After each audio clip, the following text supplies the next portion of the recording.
আমার বস একজন নাস্তিক। যদি এই প্রশ্নের উত্তর পান তবে হয়তো ইসলাম গ্রহণ করবেন। কেন কোরআনে এআই সম্পর্কে কিছু বলা হয়নি? কারণ এখন এআই খুব বিপজ্জনক হয়ে গেছে। আমি এআই সম্পর্কে জানতাম না। এআই এর কথা বলা হয়নি কেন? কোরআনে এটা কেন থাকা উচিত? এটি ঈশ্বরের পক্ষ থেকে নয়, তা প্রমাণ করার জন্য আপনাকে ভুল খুঁজে বের করতে হবে।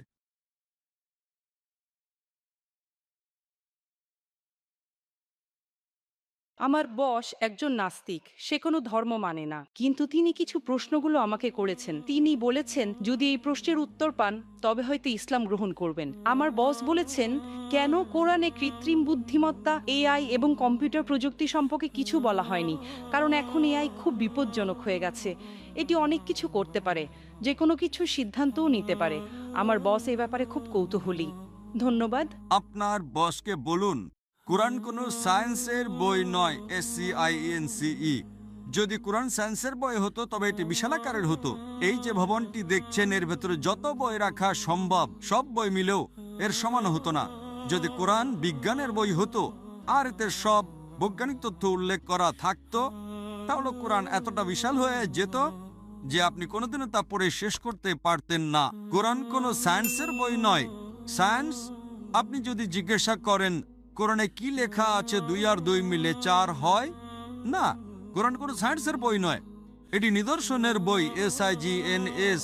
তাই আমাদের দেখতে হবে কোরআনে যা কিছু বলা হয়েছে তা যেন ভুল না হয়। যদি আপনি মনে করেন যে কোরআনের সব কিছুই উল্লেখ থাকা উচিত, তাহলে ভাবুন তো বিজ্ঞানে কত হাজার হাজার PhD আছে, doctor, engineer, heart specialist, brain specialist. এই সব কিছু যদি কোরআনে লেখা হতো আর আপনি তা পড়া শুরু করতেন, তাহলে আপনার পুরো জীবনেও তা শেষ করতে পারতেন না। ঠিক না বেঠিক? সুতরাং কোরআনে বিজ্ঞানের সবকিছু উল্লেখ নেই, দয়া করে ভুল বুঝবেন না। কিন্তু কোরআনে যা কিছু বলা হয়েছে তার কোনোটাই ভুল নয়। যদি কোরআনে এমন কোনো বৈজ্ঞানিক তত্ত্ব থাকে যা ভুল প্রমাণিত হয়, তবে তা আল্লাহর পক্ষ থেকে হতে পারে না। আর যদি কোরআনে এমন কিছু বলা হয় যা বিজ্ঞান অনেক পরে, 200 বা 400 বছর পরে আবিষ্কার করেছে, তাহলে সেটাই মুজিজা। তাহলে প্রশ্ন হলো কোরআনে এআই এর কথা বলা হয়নি কেন? কোরআনে এটা কেন থাকা উচিত? কোরআন কোনো বিজ্ঞানের বই নয়, কিন্তু আল্লাহ জানেন ভবিষ্যতে কি আসতে চলেছে। আমি আপনাকে ব্যাখ্যা করছি। 1 নম্বর, মানুষ আমাকে প্রায় জিজ্ঞাসা করত যে ইসলামী শরিয়া অনুযায়ী যদি আপনার কাছে ভিডিও রেকর্ডিং থাকে, যদি কোনো ভিডিও রেকর্ডিং থাকে যে কেউ চুরি করেছে, ইসলাম অনুযায়ী সেটা প্রমাণ নয়। এটাকে প্রাথমিক প্রমাণ হিসেবে ধরা হয় না, এটা দ্বিতীয় প্রমাণ। 10 বছর বা 20 বছর আগে যে কোনো সাধারণ আদালতে যদি আপনি সিসিটিভি ফুটেজ দেখাতেন আর তাতে চোর ধরা পড়তো, যে কেউ চুরি করছে, সেটাই যথেষ্ট ছিল। কিন্তু ইসলামে তা নয়। ইসলামে চোখের সাক্ষী প্রয়োজন। তখন মানুষ অবাক হয়ে বলতো এটা কেমন ধর্ম? কোনটা বেশি নির্ভরযোগ্য, প্রত্যক্ষদর্শী নাকি ভিডিও রেকর্ডিং? কোনটা ভালো, ভিডিও রেকর্ডিং ঠিক না ভুল? আপনার বসকে জিজ্ঞাসা করুন। সুতরাং 20 বছর আগে যদি আপনার কাছে ভিডিও রেকর্ডিং থাকতো, তবে তা ইসলামের চেয়ে সুবিধাজনক না। প্রত্যক্ষদর্শী হলো প্রাথমিক প্রমাণ, ভিডিও রেকর্ডিং গ্রহণযোগ্য ছিল না। আজ যখন কৃত্রিম বুদ্ধিমত্তা এসেছে, আপনি সহজেই আপনার ডাকাতের একটা ভিডিও তৈরি করতে পারেন। সুতরাং আজ এখন মানুষ জেগে উঠেছে। আজ এটি প্রাথমিক প্রমাণ নয়। তাই ইসলাম অনেক উন্নত। আল্লাহ জানতেন এআই আসতে চলেছে। আপনার বস জানতেন না, আপনি জানতেন না, আমিও জানতাম না, কিন্তু আমি বিশ্বাস করতাম।